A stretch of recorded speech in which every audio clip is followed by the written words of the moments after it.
नमस्कार दोस्तों, आइए शुरू करते हैं। शनिवार के दिन माघ मास में प्रथम शनिवार की व्रत कथा।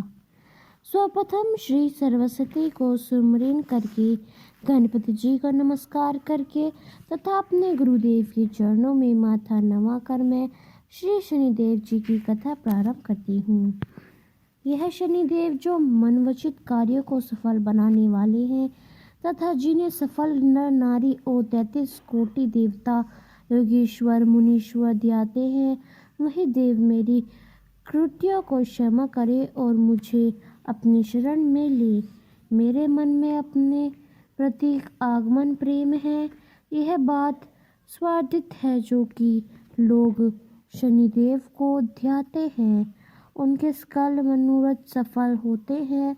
और तथा जो ऐसे देव को भूल जाते हैं, वह संसार के महान दुख पाता हुआ नरकाग्नि होता है और अगले जन्म में पशु की योनि में जाता है। जो कथा में तन मन से कहने जा रही हूँ, उसे आप भी सच्चे मन से ग्रहण करें। एक बार संसार में चहु और पूजे जाने वाले नवग्रह एक स्थान पर एकत्रित परस्पर विधि प्रकार से वार्तालाप करने लगे। जब तक बात घूमती हुई उस स्थान आ पहुँचे कि हम नवग्रहों में से सबसे बड़ा और स्वादनिक पूजनीय कौन देव है, तो प्रत्येक ग्रह देवता स्वयं को बड़ा कहने लगा।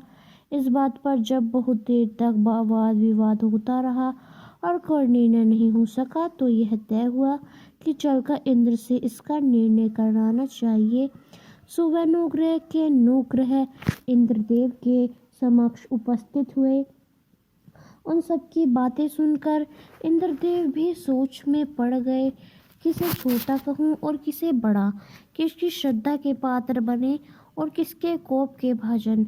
अंत में सोच समझकर निर्णय न करते हुए वह बोले, मैं अल्प बुद्धि इस बात का निर्णय करने में असमर्थ हूँ। मुझे तो आप सभी बड़ी नजर आते हैं और मैं सभी का आदर सम्मान स्वभाव से करता हूँ। इस पर नवग्रह संतुष्ट नहीं हुए और हट करने लगे कि इसका निर्णय आपको अवश्य ही करना चाहिए। तब देवता बोले, आप लोग मृत्युलोक में जाइए।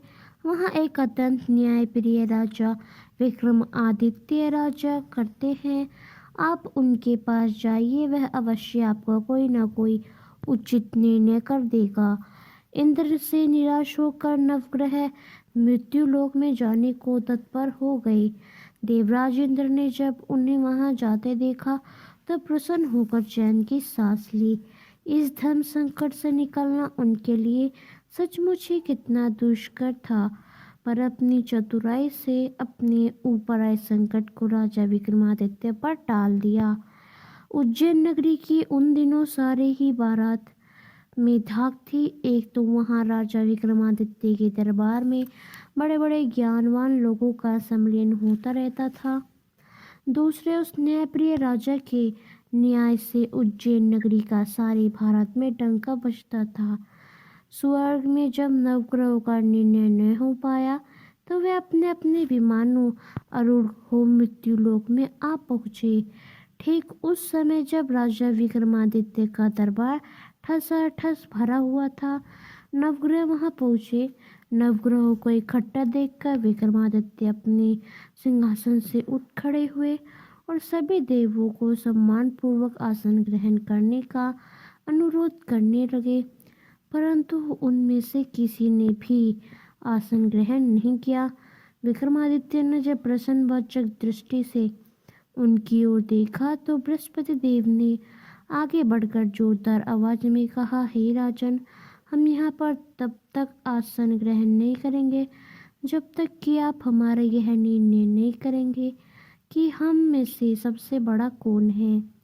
राजा अपने ऊपर आए इस धर्म संकट को देखकर पल भर को तो घबरा गया, परंतु शीघ्र ही उसने स्वयं को संभाल लिया।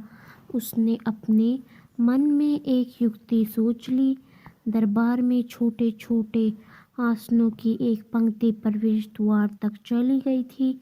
राजा ने उन लोगों को से कहा कि आप यहाँ पर आसन ग्रहण कीजिए और मैं सोचकर अभी आपका निर्णय करता हूँ। यह कहकर राजा अपने सिंहासन पर बैठ गया। सिंहासन के निकट ही जो आसन पड़ा था उस पर भागकर बृहस्पति जा बैठे। उनके अगले आसन पर सूर्य जा बैठे। सूर्य के निकट ही चंद्रमा। फिर इसी क्रम में बुध, मंगल, राहु, केतु इत्यादि ने अपना अपना आसन ग्रहण कर लिया।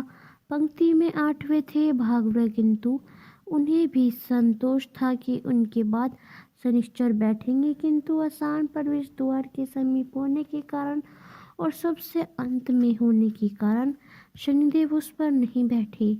राजा विक्रमादित्य ने सोचा था कि जो ग्रह उस अंतिम आसन पर बैठेगा वह उसी को विनय और दयाशील के आधार पर बड़ा कह देंगे, पर वहाँ तो बात ही दूसरी हो गई। शनिदेव अति क्रोधी और विकट स्वभाव के देवता है। जब वह नहीं बैठे तो 8 ग्रह खिलखिलाहट कर हंस पड़े। अपने इस प्रकार से अपमान होते देखकर शनिदेव की आंखें क्रोध से लाल हो गई और बुकटे तन गई। क्रोध से कांपते हुए बोले, राजन, मुझसे वेर लेकर तुमने अच्छा नहीं किया। क्या समझकर तुमने मुझ पर इस प्रकार से अपमानित करना चाहा है और क्यों मुझे तले बिठाना चाहा है। चांद ग्रह का प्रभाव 2.25 महीने रहता है। सूर्य, शुक्र और बुध का प्रभाव केवल आधा मास। सोम और मंगल 2 मास और गुरु 13 मास। राहु केतु 18 मास रहते हैं, जबकि मैं 7.5 वर्ष तक रहता हूँ। इसलिए हे राजन, अब तू सावधान हो जा। तूने जो अपमान किया है इसका दंड तुझे अवश्य मिलेगा। राजा, ये कुछ दिन तक तो आराम से बीते, लेकिन शीघ्र ही शनिदेव की प्रकोप दृष्टि फिरी और राजा पर 7.5 आ गई। उन्हीं दिनों एक व्यापारी कुछ घोड़े बेचने के लिए उज्जैन नगरी में आया। सुंदर सुंदर घोड़े देखकर राजा का जी ललचा गया। राजा ने खरीदने का आदेश दिया। घोड़े में एक घोड़ा भवन नाम का था। राजा उस पर चढ़कर देखने लगे। कुछ देर तक तो घोड़ा राजा को लिए वहीं घूमता रहा, लेकिन फिर सहसा भाग खड़ा हुआ। राजा को कुछ बड़ा अचंभा हुआ। घोड़ा एक भयानक जंगल में राजा को पटक कर अंतर्धानी हो गया। राजा अकेला उस वीरान जंगल में भटकने लगा। शाम के समय जब उसे प्यास बहुत सताने लगी तो वह जोर जोर से चीखने लगा। उधर एक पगडंडी से एक ग्वाला अपने गांव को जा रहा था। वहां राजा की आवाज़ सुनकर रुक गया। राजन उसके पास गया। ग्वालों ने उसकी व्यथा जानकर उसे निकट की नदी पर ले जाकर पानी पिलाया।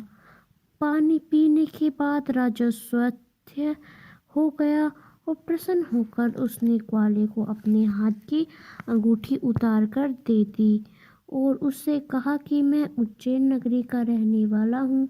यहाँ पर रास्ता भटक गया हूँ, तो मुझे रास्ता दिखाओ। तब ग्वाला उसे अपने साथ ले गाँव में लाया। वहाँ एक मिष्ठान की दुकान पर राजा ने मिठाई खा पीकर भूख मिटाई और दुकानदार को भी एक अंगूठी उतार कर दे दी।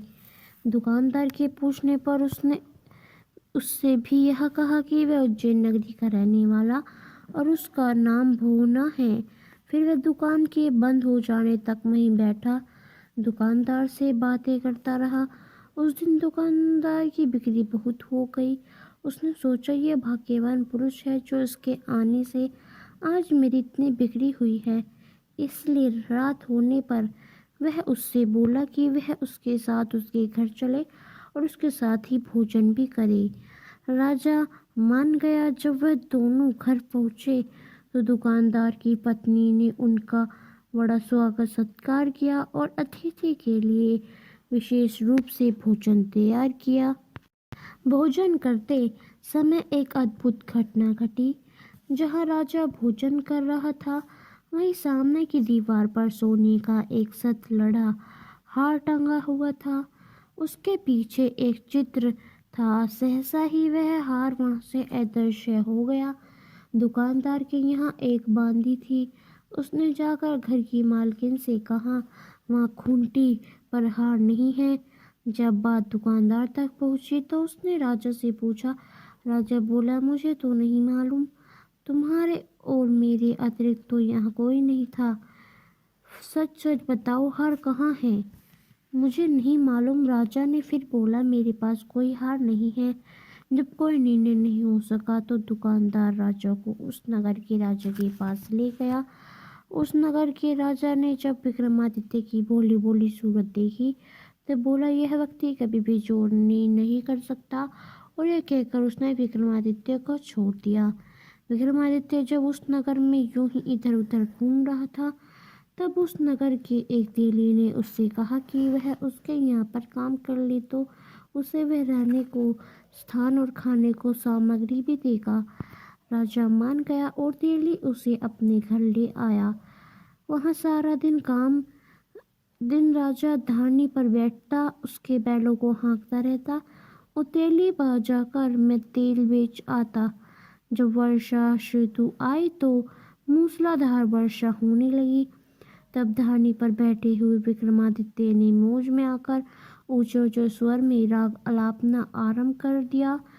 निकट ही उस नगर के राजा का राजमहल था। वहाँ खिड़की में बैठी राजकुमारी ने जब राजा का मधुर गीत सुना तो वह अपना दिल हार बैठी। उसने अपनी बांदी को पता कराने के लिए भेजा। बांदी वहां राजा को गाते हुए देखकर लौटी तो राजकुमारी से बोली कि वहां कोई अति सुकुमार नव युवक मस्ती में आंखें बंद किए गा रहा है।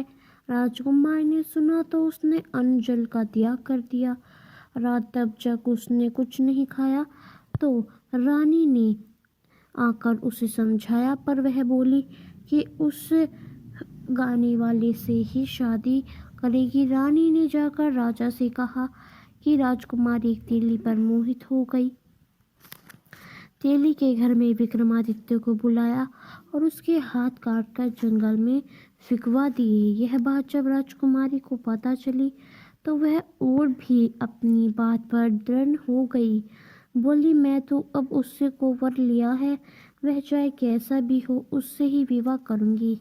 बेटी की हट देखकर लाचार हो राजा ने दोबारा विक्रमादित्य को नगर बुलाया और उसे राजकुमारी का मामूली ढंग से परिणय कराया और एक साधारण मकान में दोनों को बसा दिया। दोनों वहीं रहने लगे। एक दिन जब विक्रमादित्य सोया था तो स्वप्न में उसे शनिदेव नजर आए। विक्रमादित्य ने उनके सामने नमस्कार किया और क्षमा याचना की। शनिदेव ने उसे आशीर्वाद दिया और बोले, आज तुम्हारी 7.5 वर्ष खत्म हो गई है। राजा बोला, मुझे तो जो गलती हुई थी उसके लिए बहुत क्षमा कर दीजिए। शनिदेव ने मुस्कुराकर उसे आशीर्वाद दिया और राजा के दोनों बाजू दोबारा निकल आए। राजा ने अपनी पत्नी राजकुमारी को रात को जगाया नहीं, वह रात को उसके गले में अपनी बाहें डालकर सो गया।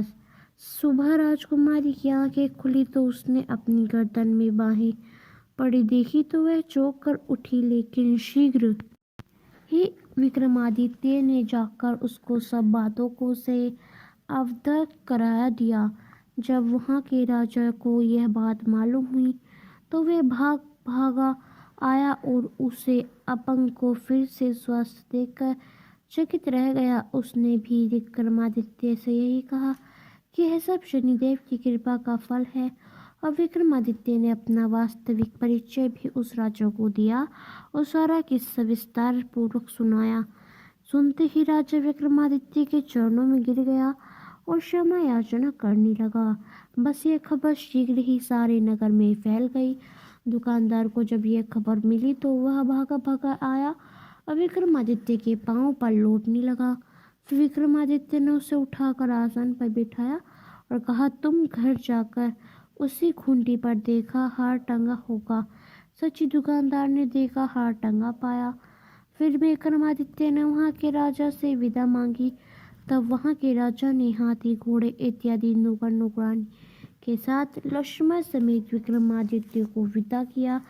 राजा विक्रमादित्य जब राजकुमारी को लेकर अपनी नगरी उज्जैन में लक्ष्मेश्वर समत पहुंचा तो सारे नगरी में उत्साह छा गई।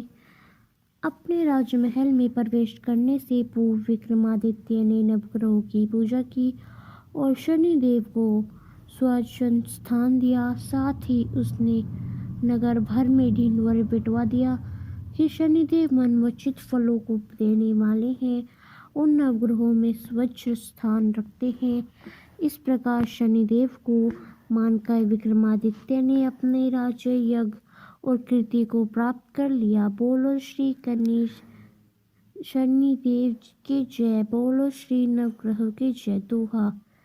जैसी सुनी तैसी कही, इसमें झूठ न साच। विक्रम भूत इतिहास को सज्जनों देखो बाँच। सुनो सुनाओ शनि कथा, गावे जो चितलाए। सत्य वचन है शांत का, वाको संकट जाए। तो दोस्तों, आपको हमारी माघ मास के प्रथम शनिवार की व्रत कथा कैसी लगी, हमें कमेंट करके अवश्य ही बताइएगा। मिलते हैं एक और नई कहानी के साथ। जय श्री शनिदेव महाराज।